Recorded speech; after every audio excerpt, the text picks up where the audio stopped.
We eat out of necessity. We eat when we're stressed, bored, or even tired. When do we eat to connect with people who are different than us? My next guest had his first food industry job at age 18, but didn't take his first international trip till he was 30. And today he's going to share his perspective on why food connects us, travel is essential, and how a Southern white guy becomes obsessed with Latin culture. New Orleans born, Florida grown, Olive Garden employee survivor, Randy Russell. Hey, thanks for having me. Yeah, you survived that Olive Garden pretty good, so I'm glad you made it here. Yeah, I know. That was working through college days, and actually funny. Learned a lot from doing that. Never want to work in a corporate setting again. Yeah, it's all about a process of elimination. Yes. I found it interesting that you didn't travel until age 30, which is not usually the case. Usually travel-obsessed people, they travel early on. So what made you decide at age 30, I'm going to go places? It was, I started young in restaurants, and just like most people who work in kitchens, just worked their life away and just never really lived or did a lot. And then it was actually, I got invited on a surf trip with the Waterboys crew. A good friend of mine, Randy Blackwell, was like, hey, we take a trip every year. We always bring along a newbie. And he invited me to go with them. And we went to Costa Rica with those guys. And that was the kind of first time I'd left the country. And then kind of realized, like, wow, this isn't that hard. And then went back again, then again, and then started going, I'm going to go to other countries. And kind of just started floating around from there, and then fell in love with it, and was like, wow, really, this is what I'm gonna do with my life. At that time, I was determined that I would live a vagabond traveling around the world. And I tried at one point, and I left for good in my mind, and I lasted a year and then came back. So travel was important to you, but not enough to be a nomad your whole life. Yeah, it's you realize you miss the things like comforts of home, like close friends. You're constantly roaming around. You don't get the kind of connections you normally do at home.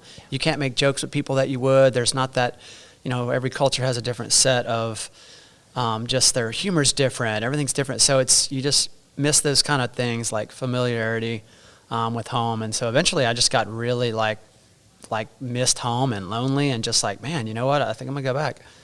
So when did traveling to other countries become a cultural focus and not just like a trip? It was probably like the third or maybe even the fourth trip, because I was just going for surf trips at first.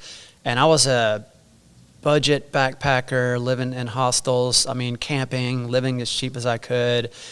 And it was all about surf at first. And of course you're discovering new cultures and all that, but it really wasn't until probably my first trip to South America was, because I was going to Central America, mainly Costa Rica, Nicaragua, and Panama.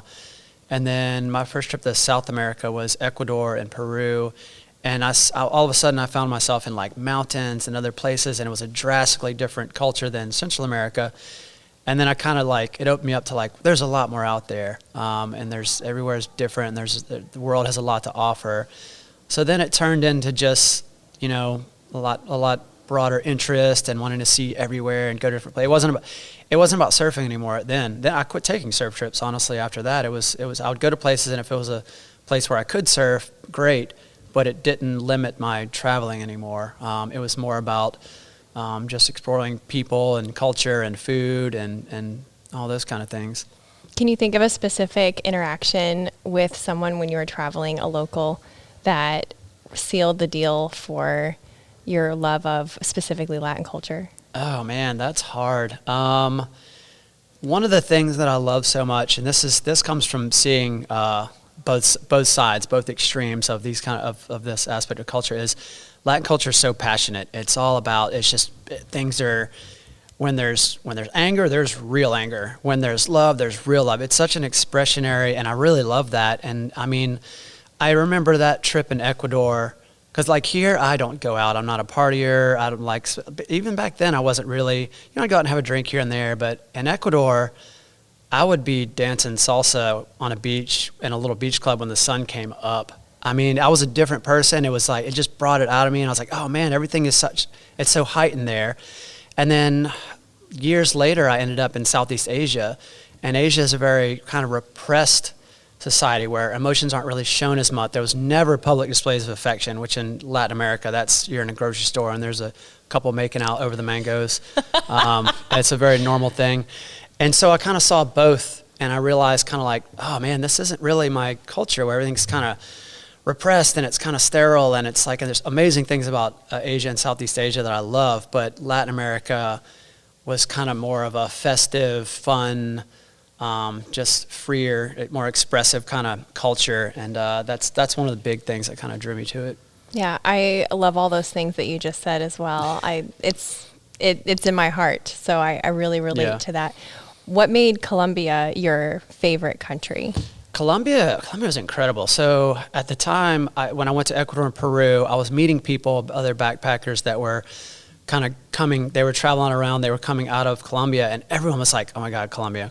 Like it's the hidden gem. Go before everyone finds out. And this was at a really good time in Colombia. They had a really good president. All of the bad things you associate with Colombia, kidnappings, drug cartels, all that's gone. That all disappeared in the 90s. So it was a very safe, very amazing place. And Colombians they are some of the most passionate people on the planet. And Colombia they were so happy to see foreigners go there because they had this horrible stigma about their country. And so I went and I spent 2 months in Colombia. So it was a pretty long trip. And what I loved about it, besides those things, was it has like everything, all the things that I like in other countries. So Caribbean coast with gorgeous beaches, very tropical. The big cities are amazing. They're big cities, but they're not like dirty, crime-ridden, horrible. They're gorgeous with lots of history. And then there's mountains, like incredible mountains, these little tiny villages up in the mountains, like coffee country, and just you could go up there and hang out with farmers and just do nothing. And then it had so many different kind of things that other places I'd been to had, but Colombia seemed to have it all. And then you'd be in Colombia and you'd meet someone and they'd be like, ¿de dónde eres? Like, where are you from? And you're like, Estados Unidos, and they're like, oh, why are you here? And then you're like, oh, for vacation. And they're like, oh, so you came here, like you chose to come here. And you're like, yeah. And they're like, how do you like it? And then you're like, oh my God, I love it. And they go nuts. They're like, ah, and then they're buying you drinks and they're your best friend all night. And they're just so excited. They were so excited to see foreigners go there because they had such a bad reputation, and they had so much there was so much happiness and joy. And it was such a cool experience. And it was 2 months, and I remember coming back from Colombia and not wanting to leave after 2 months, going, oh my God, I got to go home. And usually at that time period, you're ready to come home. You're kind of like, okay, I want to go home. But I remember being like, I want to live in Colombia. Like, that's it. Wow. And was it how did the food play a part in you connecting in these cultures? Obviously, it wasn't a hard time connecting in Colombia or any of the other Latin countries, but what role did food play in creating those bridges between the two cultures that you would be experiencing? So, and this kind of comes into play why Nomadic Eats is what it is too, is so as a cheap backpacker, I'm eating cheap. I'm eating street food. I'm eating at little stalls, little vendors, and you're not going to like restaurants and going full on dinners. And I do now when I travel because I'm spoiling myself a little. I do a little bit of both. But back then especially, it was about just eating street food and eating up the streets and eating what the locals eat. And that's the best way to see the culture. And you're eating these little mom and pops places individually owned. And so in doing that, and then like coming back and doing it across the world, like most countries, street food in America is not as big of a thing as it is in countries like that. Southeast Asia is, it's all about street food. Most of a lot of Latin America is all about street food, and it's some of the best food. So when I came back to the United States, I kind of realized what do I want to do? I want to be a chef again. And I worked at some restaurants here, and I worked at some really nice places, and then I kind of wanted to do my own thing. But I realized I could go two routes, and I feel like I had the capability to go high-end restaurants and learn that field. And I already had some classic French training in other restaurants and knew how to do all of that type of cuisine. But I wanted to feed the people. I wanted to create this thing to where it's a casual street food kind of thing to where I feed the cooks and staff in a restaurant. I'm not going to the high-end restaurants, or I'm not a person working in the high-end restaurants. I wanted to feed and provide like affordable food like for the common people basically. And so that's kind of, so looking at it, like what is that in the United States? That's a food truck is kind of the closest thing. And first my model was even smaller. I wanted to have like a little hot dog stand, but do like not hot dogs, really cool stuff, and gone about, what I could do and legally and what you had to have. I was like, well, let me just do a small little food truck and come up with this menu. But that's kind of the thing, because it's a setting to where it has a very casual model. So the expectations aren't there. It's not like you're going this formal thing and sitting down. So it's a friendly, fun thing. And that's what I enjoyed. When you go and you have customers come up and there's banter and you get to know people and, so that's the model I wanted. I didn't want like a more stuffy environment. So I love that kind of stuff, and I miss it now. And in the future, I do plan on doing some like nice dinners and sit down things where we do higher end kind of food. But it's kind of like, I wanted to be the chef who's just I want to do street food American way and just have fun, casual experiences with people and be the guy who feeds the working class, and the normal people are just like, I need lunch. I don't need to go to a restaurant and sit down. Yeah, and I do like the social aspect around food trucks. You said that they're way more popular in Asia, in Latin America. Why do you think they're not as popular here in the U.S.? Mostly legalities, what you can have. You can't just have a little stand here with a propane tank next to it, and your son is running a grocery store back and forth grabbing you stuff because you're running out of ingredients. And you need things like a mobile food vending unit you need 3-compartment sinks, you need this, you need all these kind of things. So it's hard to do just like a little stand. Over there, I'm not sure what, every country's different, but it's almost like there's no rules in a lot of these countries. I'm sure there are, and I'm sure somebody's getting paid for them to be there. But it's almost a blessing and a curse, because we have a lot of regulations here that keep things safe. I have to be a certified food manager, I have to have all these different things and make sure I get inspected. So, I'm providing a safe product to the public. Over there, it's just like, anything goes, it's like, I don't know what this guy, and traveling, that's what I ate. I was like, what's that little wooden table with that person with something on a stick? Like, I'm going to go try it, I'm going to eat that. That was us too in Nicaragua, and Costa Rica. Anytime we saw food available at a gas station, that was like our clue, like, ooh, that must be good. I'm not sure. Even now, when we see a food truck near a gas station, we're like, that is potentially some very good food. Exactly. And we just beeline to it. But it's such a conversational opportunity. So it is more social, I think, than a restaurant where you you sit and then you're seated in a food truck environment, Well, at least in Latin America, I was definitely trying to get recipes off of I did, actually. We have a great ceviche recipe now because of interviewing the woman running it. Yeah. And we also got some unsolicited marriage advice. So it's just a give and take, of what happens. Yeah, we try not to go that far at Nomadic Eats, but Noted. We will if asked. Well, we called this episode The Food That Connects Us. And I think about the way that you make connections when you travel and the way that you gather inspiration for recipes and flavor profiles. And what's so interesting is that you connect them in order to make a totally unique product most of the time. It's not like, oh, this is exactly how they make it traditionally in X country. You put your own spin on it. So how do you know what parts of your favorite foods to extract? It's a lot of, like you said, the word you said a minute ago, like flavor profiles. When you go, a lot of people think recipes, this and that. And when you kind of get a good knowledge of food, you look for flavor profiles and components that work well with other things. And that's one of the things that Nomadic Eats was kind of first started. It was Latin food and Southeast Asian food, because that's the two places in the world at the time I'd spent the most. And so much of the profiles just went together. They're pickling things, they're using spice, they're using a lot of the same ingredients. So I'll kind of go somewhere, and like for instance, last year I was in California, and I was in LA, and I ate amazing food and tacos in LA and stuff. And I went to some really nice high-end taco places, and there were things, and I was like, oh my God, this is amazing. Like this one little sauce. Like I want to make this sauce but I know it'll go with something that I kind of do otherwise. So it's little things you pick up. And it's always kind of this thing like, I don't want to rip these places off. I don't want to go and copy what they do. But then sometimes you're like, but they did it so well. And like, this is perfect. And I know I could recreate this.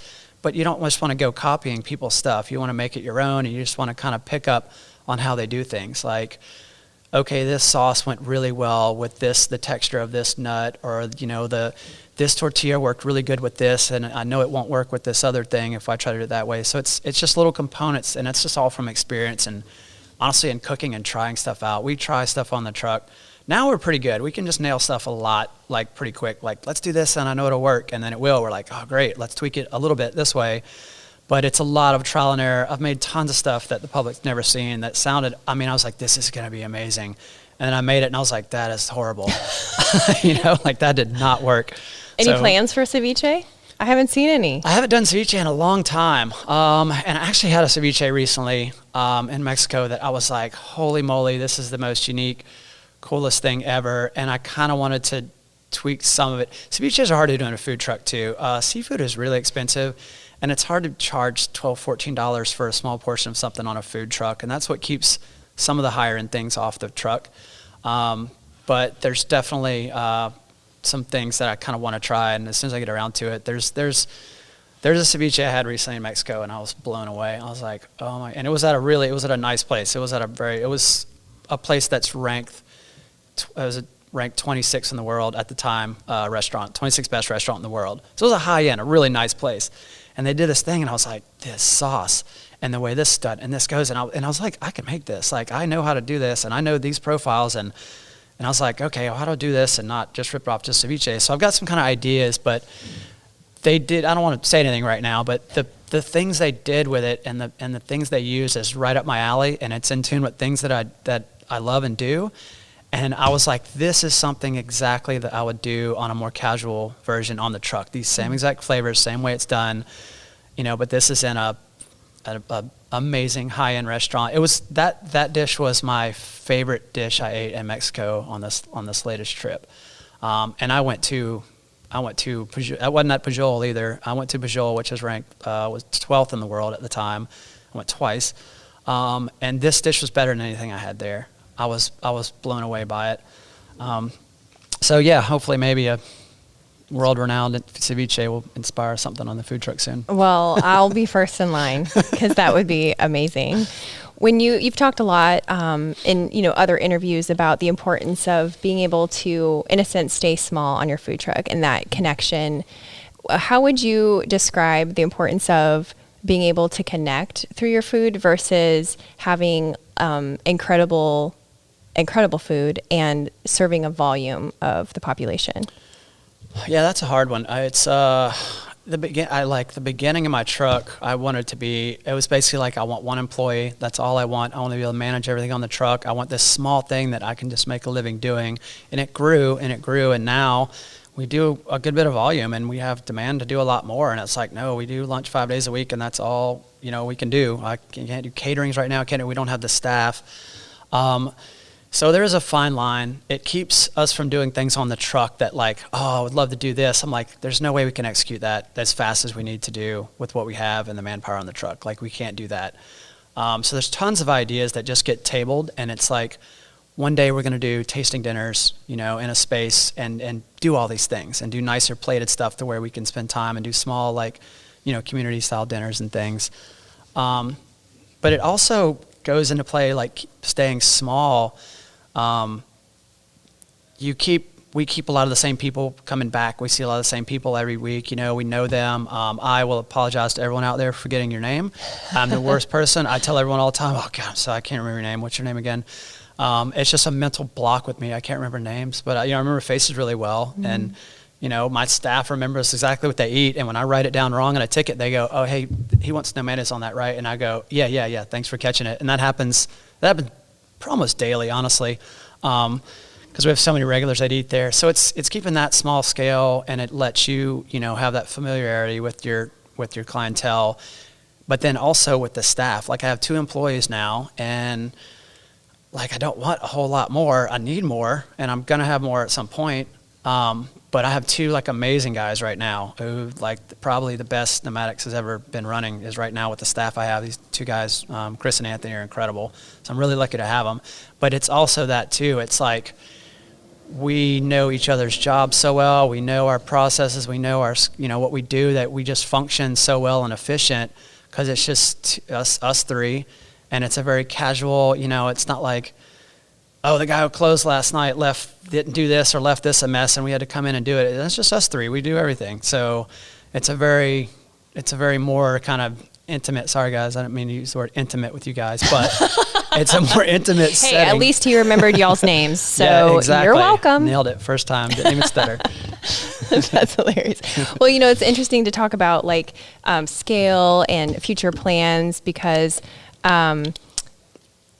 there's so many of us in our 30s and 40s who we love the ideas of growing our businesses or growing professionally and commit ourselves to that path, but often lose the other things that we were so passionate about, say, in our 20s. And what I find so paradoxical about you is you said you're 46. Yep, just turned 46. 46. And but you make time to travel. So I just would love to know like how you reconcile all of that in your head, because you take a whole month off in August usually, right? To go and do the thing that you love. So how does that wrestling match in your head? How does it look? It's hard. The thing you said about like, everyone's usually trying to grow a business and they're trying to get bigger and expand, and that's the normal model, and that's what people want to do. And I started Nomadic Eats kind of backwards. I was like, I want to be smaller and I don't want to grow. I just want to do what I love and make a living out of it and create something. And it turned into this big thing, and I was like, wow, we're really popular, and it worked out, which is thankful. It's awesome. But we never that's the thing, we never lose track of that. Like, we close, I travel, I got to get out there. That's my reset time. I don't ever want to kind of lose that. And it's a constant kind of battle between the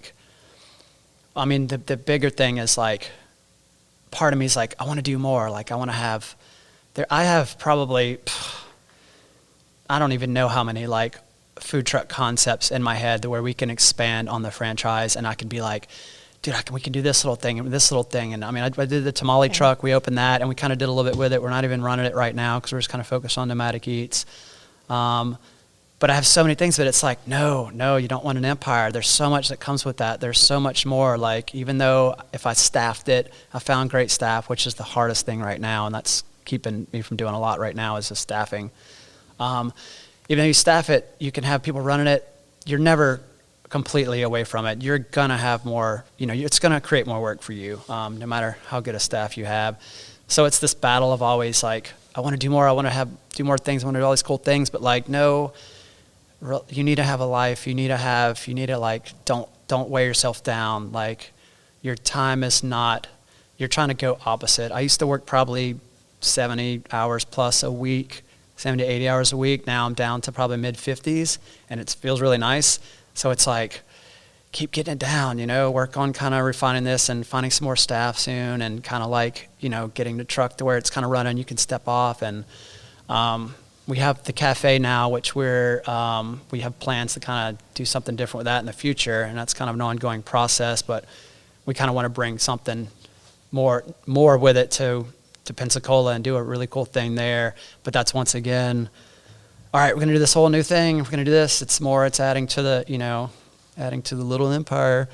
But I think it would be worth it. And it's something that I wanted to do from the very beginning when I signed the lease there. And it's just like the world didn't really provide. So it's like getting back to that. Yeah, there was definitely a few obstacles. Yeah, just a few, yep. I know we look forward to seeing what you have. And I love that you do make time for travel. And because your brand is so popular, that people see what it looks like when you travel. I'm someone that thinks that travel is essential and that it's important to gain perspective. And it's so easy to use food to connect with other cultures when you travel. Everyone has to eat anyway. Yeah. We hope that, that's the thing is our people do have such a connection to Nomadic Eats that follow us on social media that when we travel, they're watching and they see it and they come back and they're like, oh my God, your trip looked great, this and that, and you did this and you ate that, and then we do specials and we do kind of things, and they kind of realize, and hopefully it does inspire people to like, you know, let me get out there, let me go to these places, and it doesn't happen like as much as I'd like it to, but it's awesome when someone I know or regulars like, oh, we're taking this trip to this place, and I'm like, oh, I've been there, let me tell you where to go. And then I tell them, and then I've had it to where then I'll get tagged in something, and they're, I had a couple friends a few years ago, and they went to Japan, and I'd been in Japan. I spent a month there and love it. And I was like, all right, well, what are y'all trying to do? Are you staying in like Airbnbs? Are y'all staying in hostels? There's really amazing like boutique, nice hostels now everywhere. I was like, there's some places that, you know, I was like, what cities are you going to? Oh, we're going here. And I'm like, stay at this hostel.